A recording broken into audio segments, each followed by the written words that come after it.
When did you first become a cinema projectionist? I suppose it would be 1948. Why did you choose to become a projectionist?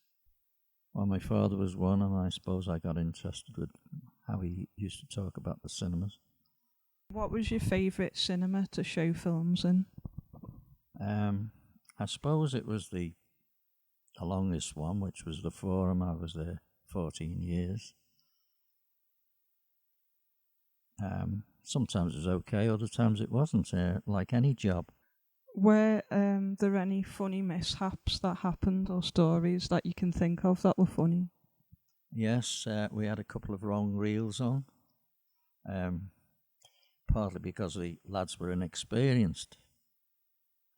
I can remember a time when we showed a pirate picture. I can't remember the title now, but he put the wrong reel on, and I came in to relieve, and not realising it was the wrong reel. We showed it for 20 minutes, and then I thought, this is going to be very early, the intermission for ice cream selling. And then I realised that a full 40-minute reel had been missed out. And what type of reaction would you get from people when you did things like that? Well, luckily, there was only one student who noticed. Actually, it was in the afternoon, so there was only about a dozen people in. But a student noticed, and the manager gave him his money back, or he gave him tickets for another show. Did you ever get into trouble with managers for doing something like that? Oh, many times, yes. Awkward moments, those were. And what's your most favourite thing about being a projectionist? I shouldn't say the obvious. Seeing pictures. Yeah, I've seen some good films and some terrible films in my time. And what would be the worst thing about being a projectionist? Just thinking about the job and different areas, what would be the worst? I suppose naturally unsocial hours we had to work. And what type of hours would you have to work? Well, before shift works came in, we used to work from around 10 in the morning till 11 at night. And did you have to work unusual hours with regards to holidays and things? Yes, it made it a bit awkward because we had to have relief work, but sometimes the reliefs didn't turn up, and we were on the projector all day long. Did you have to work holidays such as like Easter and Christmas? Yes, we worked our holidays. We got paid for it. We got our overtime. It was rather awkward if you had a family. Was it dangerous at all to work as a projectionist? Yes, it could be. Very early days, we had nitrate film, and it can cause fires. And although I never saw one, I heard about a few. And yeah, it's dangerous. Yeah. Later on, it was much better, but you could have all kinds of electrical shocks of different apparatus. Yeah. Yes, I suppose there would be. They were red hot, of course, white hot, in fact. And when you struck up to get the light for the film, the enormous light power could damage your eyes, I suppose. Oh no, there was no things like that, no goggles. Was it more recent years that they had protective eyewear?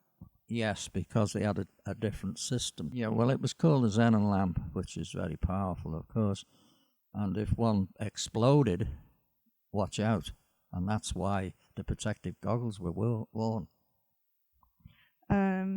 What out of all the films you've shown were your most favourite? Well, I like musicals. Singing in the Rain, Kiss Me Kate. Oh, I couldn't mention dozens of them. But they were my favourite. And comedies, of course. What do you miss most about being a projectionist?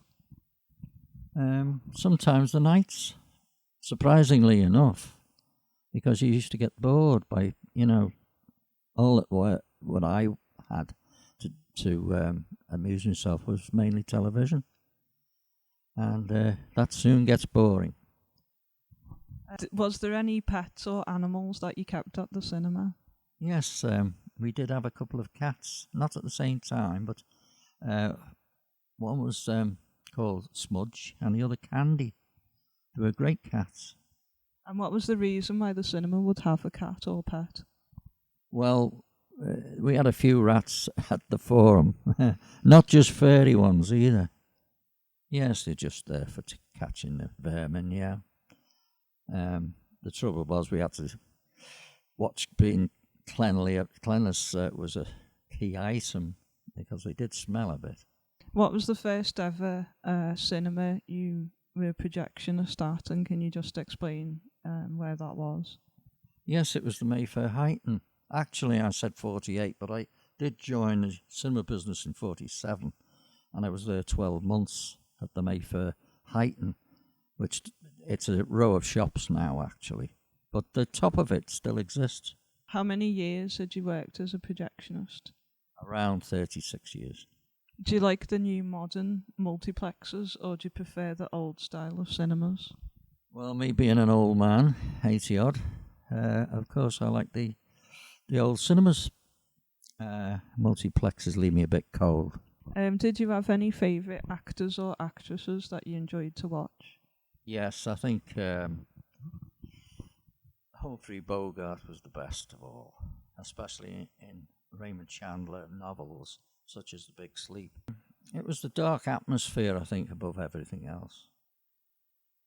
And of course the acting, which was superb. Warner Brothers was superb photography as well. Did you have any favourite film studio, and why would you like that film studio? Yes, one of the best. Well, it is the best for any musical, and that's MGM, Metro Goldwyn Mayer. Well, I suppose they had more talented singing and dancing stars than any other studio. Well, I like Mario Lanza, Howard Keel, Ann Miller, who was a great dancer.